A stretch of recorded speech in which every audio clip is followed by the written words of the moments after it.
कि हे भगवन अरजन कमेरी, कि हे भगवन अरजन कमेरी, और इनको छोड़ देव नाग घने अरज है।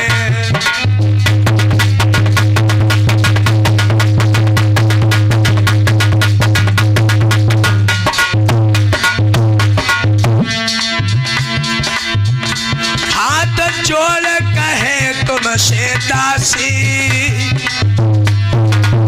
कन्हैया, हाथ जोड़ कहे तुमसे दासी, पति देव की चरणन की प्यासी।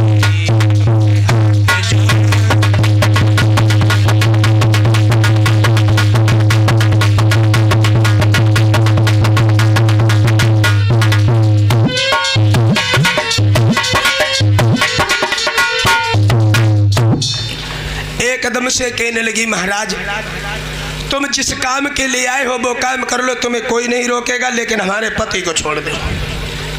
पति को? बोले हाँ। बोले ठीक है।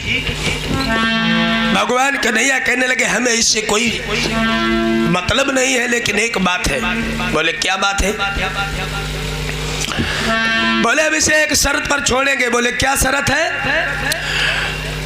बोले तुम्हारे यहाँ रहने से इस कालीधाम में दिनों दिन बहुत हत्याएं हो रही हैं। जो पक्षी यहाँ का जल पी लेता है वो मर जाता है, और जो यहाँ पर गाय बैल अर्थात जितने भी पशु आकर के तुम्हारा जलपान करते हैं वो मृत्यु को प्राप्त हो जाते हैं। तो इसीलिए हम आपसे ये कहते हैं कि तुम ये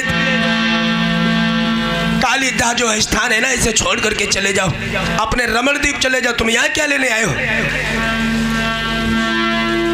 तो नागराज कहने लगा महाराज चला तो मैं जाऊंगा, लेकिन उसमें एक कारण है। बोले क्या कारण है? कहने लगे हमारी और गरुड़ की बुराई हो गई। अगर मैं वहां पहुंचा तो गरुड़ मुझे खा लेगा, इसीलिए महाराज मैं अपने पत्नियों के साथ अपने बच्चों के साथ यहीं पर रह रहा हूं, जिससे हमारी जीवन जीविका बनी रहे। तो योगी राज कृष्ण कहने लगे कि उसकी तुम चिंता न करो, हम तुम्हें रमणदीप के लिए भेज देंगे, और तुम्हें और छोटा सा मेरा एक काम करना पड़ेगा। नागराज ने दो हाथ जोड़े और कही महाराज बताओ तुम्हारा क्या काम है? तो कहने लगे हमारा काम यह है कि यहाँ जो फूल है कालीदह में, उन्हें लेकर के कंस की सभा में चलना है। तो नागराज तैयार हुए, बोले ठीक है। और योगी राज कृष्ण बोले हैं तुम अपना फन तैयार करो, हम तुम्हारे शीश पर नृत्य करेंगे, और हमारा पद्म जब तुम्हारे शीश पर विराजमानित हो जाएगा तो जब तुम रमणदीप में जाओगे तो गरुड़ तुम्हें नहीं खाएगा। ये मेरा चिन्ह, मैं तुम्हें पद्म दे रहा हूं।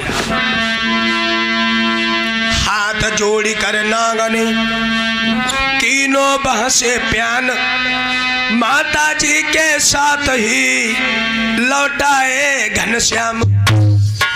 इधर योगी राज कृष्ण आ गए, और जैसे ही बंसी बजाई भगवान कन्हैया ने,